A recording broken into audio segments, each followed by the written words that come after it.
Daddy, will she live? The little girl's voice broke the silence of the corral. The woman stood bound, dust clinging to her torn dress, chains biting into her wrists. The men had brought her like cattle, tied her where the horses stamped, as if she were less than human. The rancher's hand tightened on the rail. His daughter's small fingers clutched his sleeve, her eyes wide, fixed on the stranger, swaying under the weight of iron. Around them, the crowd jeered, some laughing, some spitting, none caring. The woman didn't lift her head. Her hair hid her face, tangled with sweat and dust. Her breath came shallow, each inhale a battle. She had stopped asking for mercy hours ago.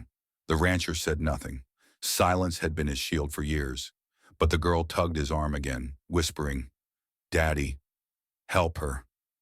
He stepped forward, boots striking sand. The noise of the crowd dimmed, replaced by the creak of leather, the heavy scrape of chain links. He faced the men who had dragged her here, men who smirked at the idea of selling life. "How much?"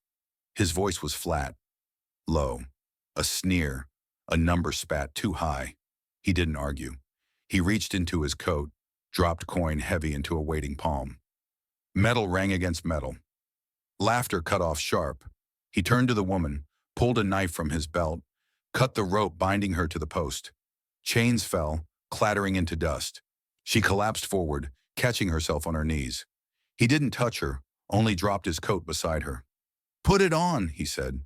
She flinched, then reached trembling fingers for the fabric, draped it around her shoulders, clutching it like breath.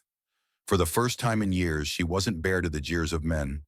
The girl stepped closer, small hand holding out a ribbon she had worn in her hair. Hesitant, clumsy, she pressed it into the stranger's palm. "You can have this. It's pretty." The woman's lips parted, no sound at first, then a single word cracked out. "Thank you." The rancher turned, guiding his daughter toward the gate. "She comes with us," he said. No one argued. His silence had weight heavier than their laughter. As the sun dipped low, the wagon carried them away. The chains lay forgotten in the dust, and in their place was a coat, a ribbon, and the faintest spark of a life not yet gone. The road home ran long and quiet.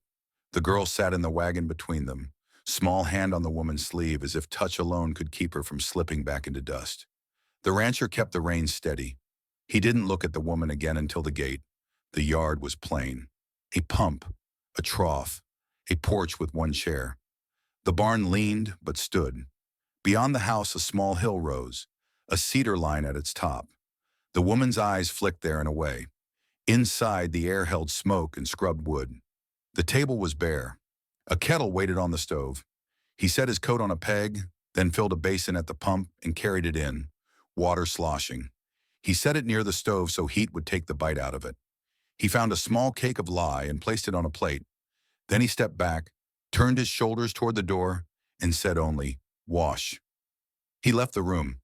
The girl lingered, wide eyes careful. She untied the ribbon from her own hair and set it by the basin, then padded after him. The woman stood still a moment, hands hovering, as if expecting the trick to spring. It didn't. She knelt, cupped water, and began to clean the dust from her skin. Rope had burned both wrists. She washed them last. When she was done, she wrapped herself in a rough towel and glanced toward a corner chest. The lid stood open the width of a hand. A dress lay folded there. Simple cotton, blue faded to sky. She waited, breath held. The rancher's voice came from the doorway, low. "You can wear it." She lifted the dress with careful fingers and turned from the room. When she stepped back, the cloth hung loose but honest, reaching her ankles, sleeves hiding the bruises the chains had named. Her hair fell damp down her back. She didn't meet his eyes. The girl clapped once, quiet, as if not to startle a wild thing. They ate hard bread and beans. The rancher cut the loaf, pushed a piece to her, set a tin cup near her hand. Steam rose from a cup of weak tea. She wrapped both palms around it and steadied. The girl sat with her on the same side of the table, small shoulder pressed to hip, content just to be close. After, the woman gathered plates by reflex, then froze, waiting for the blow that used to follow any misstep. None came. The rancher took the plates, rinsed them at the pump, set them to dry. He didn't say thanks. He placed the towel on the peg beside his own. 2 towels now, not 1. When the light thinned, he carried a narrow cot from the pantry to the small room off the kitchen. A folded blanket, a second pillow. He nodded toward it and stepped away to give the choice room. She ran a hand over the blanket, then laid the ribbon the girl had given her at the head, like a guard. The girl tugged her father's sleeve in the doorway. "What's her name?" she whispered, but not soft enough. The woman's shoulders stiffened. The old name rose to her mouth and stopped. She did not want to carry that past here. The rancher's eyes moved from the girl to the woman. He shook his head. "Later," he said. No pressure in it. A promise. He sat the night on the porch, chair tilted, rifle near but untouched. Coyotes needled the dark. The woman lay awake, listening to the boards creak each time he shifted, to the steady breath of the girl in the next room, to the new weight of a dress on her skin that did not belong to a man's laughter. Twice she started from a dream of iron and dust. Twice the sound of the chair stilled her. At dawn, he was already at the pump. The girl came out barefoot, hair a wild cloud without the ribbon. The woman followed, sleeves rolled. He poured oats in the pan for the chickens, pointed once, and she understood. Grains scattered, beaks tapping, small chaos that felt like life. She moved to the barn, hesitated at the door, then set a pail under the cow. Her hands shook at first, then found rhythm. Milk hit metal in quick, bright notes. The rancher stood in the shadow watching.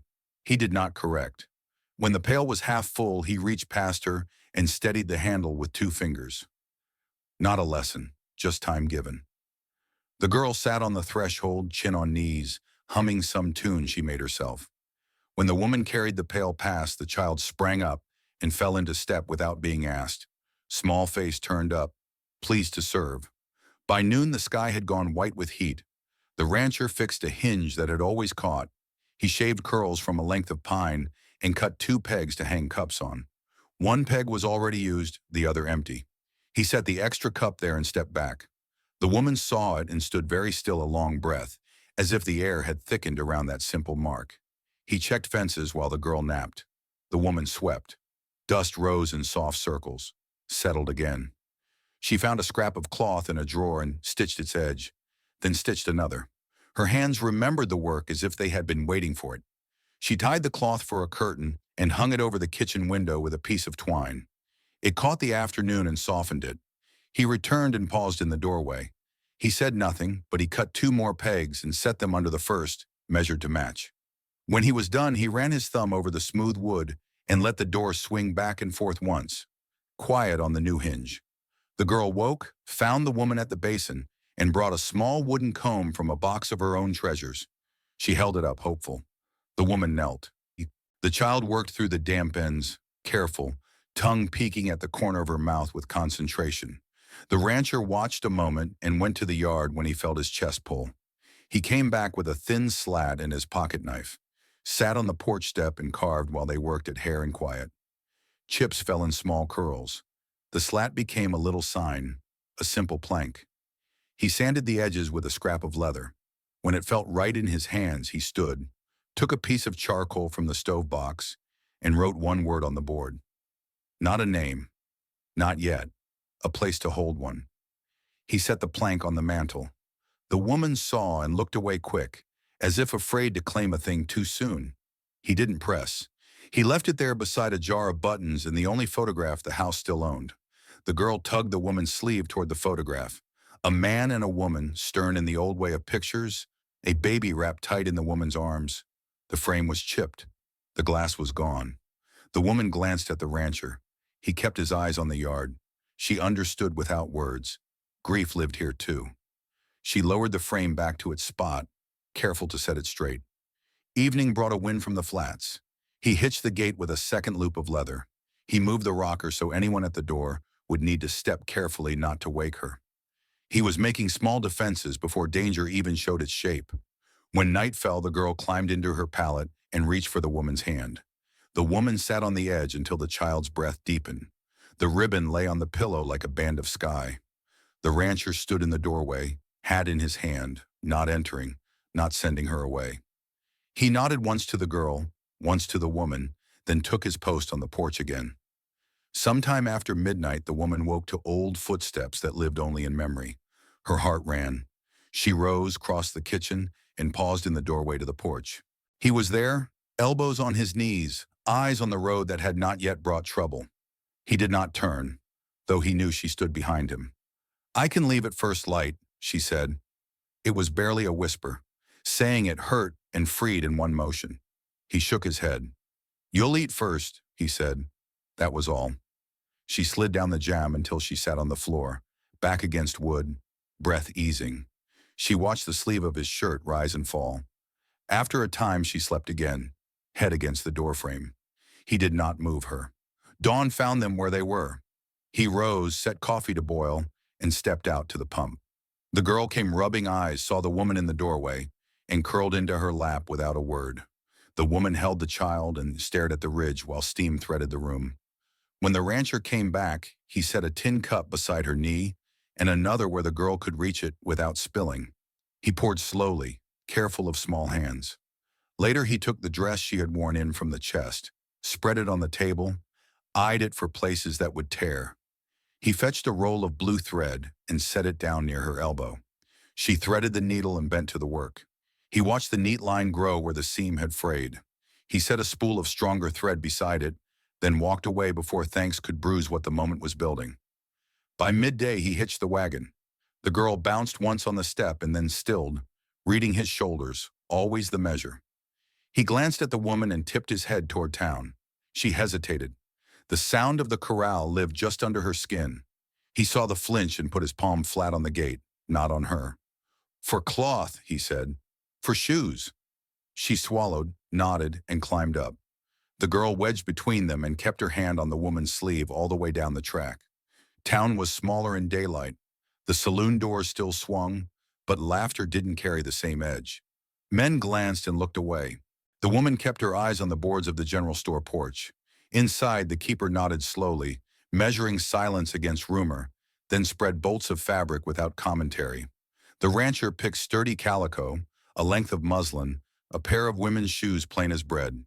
He laid coin without counting aloud. The keeper wrapped the cloth in brown paper and tied it with twine.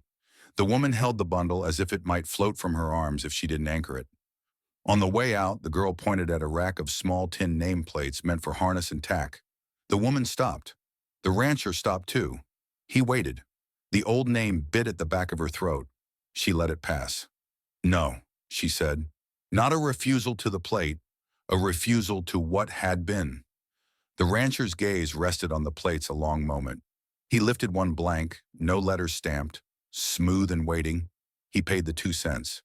Back at the wagon, he slipped the blank into the woman's parcel. Not hidden, not announced. They took the long way home under cottonwoods. The girl fell asleep against the woman's side, mouth open, ribbon tangled in her hair. The woman held her with one arm and the parcel with the other and watched the river keep its own counsel. At the house, he set the bundle on the table and left it to her hands. She folded the cloth once, twice, lay the shoes on top, and slid the blank plate across the wood until it touched the small plank he had set on the mantel the night before. 2 empty places, not absence. Room. Near dark, he walked to the hill. The cedar whispered. He stood where the ground had been disturbed years ago and did not kneel. He pressed his palm to bark and let the mountain wind strip town from him. When he turned back, the woman and the girl were sitting on the porch step, the ribbon now tied in both their hair, a narrow strip of sky doubled. He stopped a yard away. The girl patted the step. The woman didn't speak. She only lifted the blank plate and held it in her open hand, not asking, not claiming, showing him she had seen the space he had made. He took it, weighed it, and nodded. "We'll mark it when it's time," he said. She closed her fingers around the plate and allowed herself the smallest breath of relief. Not yet a name, but no longer nameless. Night came on clean. He set the chair by the door. She closed the curtain she had stitched. The girl placed the ribbon on the sill and whispered to it like a secret. The house settled.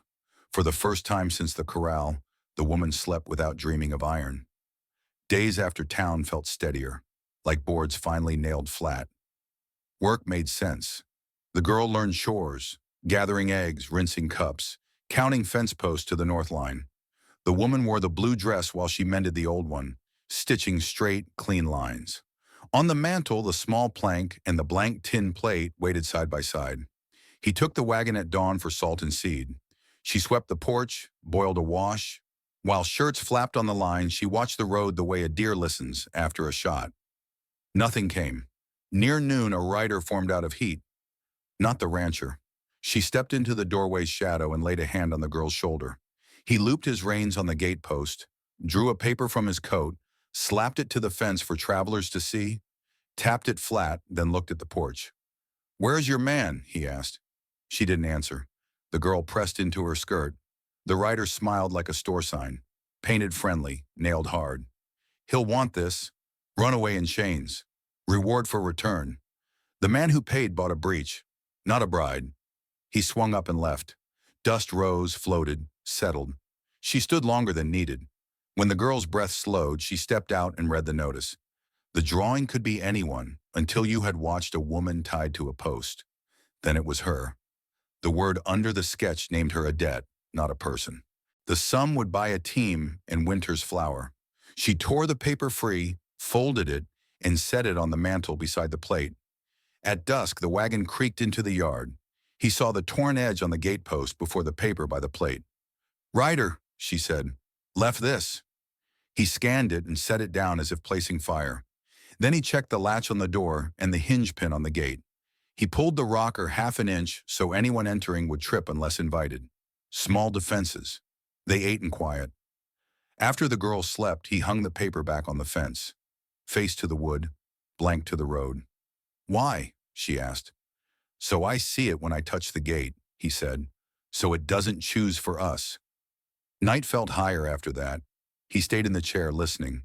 She slept with the ribbon near her hand and did not fall. Morning. "Riverfield," he said. "Bad mend." He looked at the girl. "Stay close." The field lay low, thick with cattail. He reset posts and strung new wire, tight enough to sing. The girl counted dragonflies. The woman held the second strand while he crimped. On the way back, the girl begged for the ford. He nodded and led the team into water that ran clear but quick up to the hubs. The woman laughed once, small, shocked, and waited beside the wheel. Then the upstream pasture gate swung wide. A young steer bolted along the bank and broke the lower fence where floods had chewed it thin. Wire snapped. The steer plunged into the ford, panic turning the shallow run deep. The girl went down. She didn't scream. The woman did. One word, a name that wasn't hers yet. He was already moving. Reins dropped, boots grabbing current. He caught the wagon rail with one hand and the girl's dress with the other, but the river turned his stance. The woman went past them, chin high, water at her throat. When the current caught her skirt, she cut it with his knife. 2 quick jerks. Cloth spun away. She reached the child, set a hand on the back of her neck, and pushed her into his arms. Then the current took the woman where it wanted. She went under not long. She came up coughing, grabbed the dropped rein, and pulled until the wagon crawled out of the river like a thing choosing land. They sat on the gravel, air sawing in and out. Downstream, the steer climbed out, stupid and dripping. The woman laughed again, short, alive. He wiped water from the girl's face with his sleeve. Mud striped the woman's cheek. The torn hem showed more skin than she would allow among men. He shrugged out of his shirt and handed it to her. She pulled it on like armor. Back at the house, he built the fire high and propped their boots to dry. The girl slept in the rocker, breath even, the ribbon on her throat like a pale river. He laid a palm just above it and felt the heartbeat steady. He turned to the woman. Steam rose from the basin where she washed the river from her arms. He set a towel on the peg and the blank tin plate on the table with a nail and the small letter punch he used to mark bridles. "Tomorrow," he said, "if you want." She looked from plate to plank to sleeping child, then nodded. At dawn, he rode to town. He brought the paper off the gate, folded in his pocket. The storekeep made change, slid a sack after the wire and nails. "Thread," he said. "Blue." On the board by the door, the wanted sheet had a twin. The rancher took both down and handed them to the deputy dozing on a chair. "Waste," he said. The deputy shrugged. 2 riders came in with the dust, faces like hardpan. One wore the same neat hat as the man who'd nailed the notice. They didn't look at wire or nails. They looked past him to the road north. He drove home by the cottonwoods where the river makes its own rules. The girl and the woman sat on the step when he reached the yard, turning a tangle smooth. He set the wire by the fence, the sack of thread by the plate. She lifted the plate and the punch and held them without fear. "Not mine, old," she said, the first time she had offered words for the tangle. "New." He laid a scrap of leather under the plate. He didn't ask letters. He handed her the hammer and stood behind, close enough that she could set her back against his chest if the blows shook her. She didn't. She raised the hammer and brought it down. The first letter sank into tin. The second kissed it. The third fixed it in place. She breathed, then stamped one more. Small, hidden, a mark only the three of them would know. They hung the plate by the door under the plank. The girl read the word. Careful. Proud. It wasn't the old name. It wasn't one the town had chosen. It was the one the house would answer to when called. Outside, coyotes answered each other off. The cedar on the hill took the wind and gave it back as a hush. Stars came on one by one. That evening, while he strung wire at the river field, riders dusted the far horizon. He watched their shapes without stopping his hands. He counted nails, counted fence posts, counted breaths, and let the new name on his door count for them all. The paper in his pocket crinkled when he bent. He didn't throw it in the river. He kept it until the face on it would no longer look like the woman in his kitchen, until even ink forgot. Night fell. The sign by the door caught lamplight. Inside, the girl slept, the ribbon on the sill like a narrow road. The woman sat with her hands quiet, dress mended with blue thread. He set his chair the way he always had, rifle near, eyes on the dark. But something in his watch had changed. He was no longer guarding only against what might come. He was guarding what they had begun to name. The days after the river marked a shift. The child laughed easier, chasing chickens through dust that clung to her hem. The woman stitched with the blue thread, her hands sure, her face softer when she thought no one watched. The tin plate with its new word hung by the door, catching light like a promise. But peace on the mountain never held long. Late one afternoon, hooves clattered on the north trail. The rancher was by the barn, mending a yoke. He heard before he saw. The woman stepped onto the porch, child at her side, both pausing in the doorway's shadow.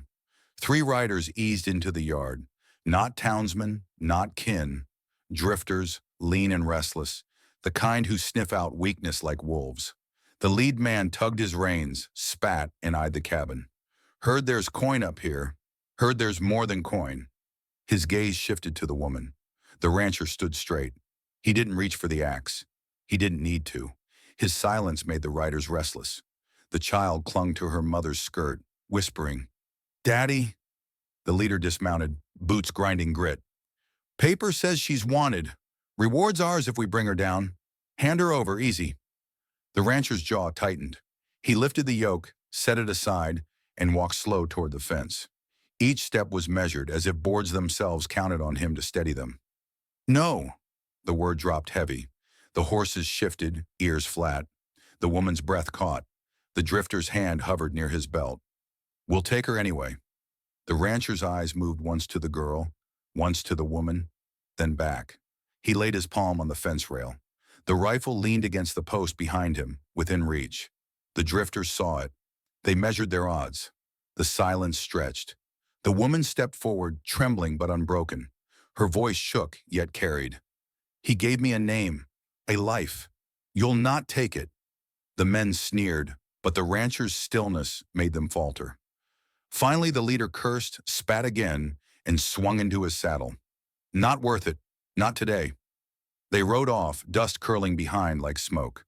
That night, the woman lit a lamp and stitched long into silence. The rancher sat on the porch, rifle across his knees, listening to coyotes thin the dark. Inside, the child slept curled with her ribbon near her cheek. When the woman finished, she set the mended dress on the chair. Her fingers brushed the tin plate by the door. The word etched into it seemed stronger now, heavier than chains had ever been. She whispered once, not to herself, not to the house, but to the man outside. "Husband." He heard. He didn't rise, didn't speak, but his hand gripped the rifle tighter, as if to vow the word safe. Morning came with quiet chores, water from the pump, eggs gathered, wood stacked. She moved through them steady, shoulders squared, steps sure. The child hummed, placing flowers in a jar on the sill. The rancher returned from the ridge with fresh-cut pine. He set the logs by the cabin wall, then looked at her fully. His silence softened. Less a wall, more a shelter. No paper-nailed defenses, no riders prowling the trail, no kin with ropes, only the three of them, the mountain and a house now carrying a name. That evening, he carved another figure from scrap pine. Not a bird this time, not a beast. A small shape of a girl with ribbon hair. He set it on the mantel beside the bird, beside the tin plate, beside the plank. The woman stood by the fire, dress in her hands. Her eyes followed his carving, then his face. She gave the smallest nod. He returned it. Words weren't needed. The mountain kept them. Winter pressed down hard that year. Snow came sudden, bearing the fence lines, muting the sound of the world until only breath and fire remained. The cabin walls held. Smoke rose steady from the chimney. Inside they lived close. Three voices, three sets of hands, three hearts learning to beat in the same rhythm. The child grew sturdier under her care. Hair tied neat each morning with the ribbon, cheeks flushed from running in the snow. Laughter echoed in the rafters, a sound the cabin hadn't known since it was raised. She baked bread, thin but warm, and set it before both father and daughter without needing to be told. The table no longer felt like a bare plank. It felt like a place for family. The rancher worked long hours clearing drifts, splitting wood, carrying water before the pump froze solid. She followed with small tasks, patching gloves, laying quilts, heating stones for the child's bed. He never said thanks, but his silence softened each time their eyes met across the fire. One night, a storm clawed the ridge. Wind rattled shutters, snow hissed through cracks, and the girl whimpered in her sleep. The woman rose, sat beside her, and sang, low, broken at first, then steady, a song from before chains, before fear. The rancher stood in the doorway, watching. He had forgotten what a lullaby felt like. When the storm passed, dawn lit the world white. The woman stepped outside with him, blanket around her shoulders. She looked at the hill where the cedar stood, a cross leaning under snow. She whispered, "Your loss lives here." He didn't answer, but his jaw tightened.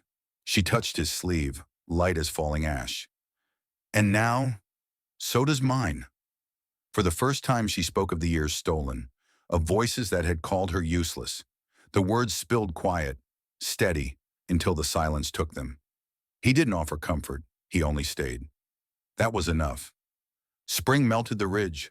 Streams swelled. Green broke through frost.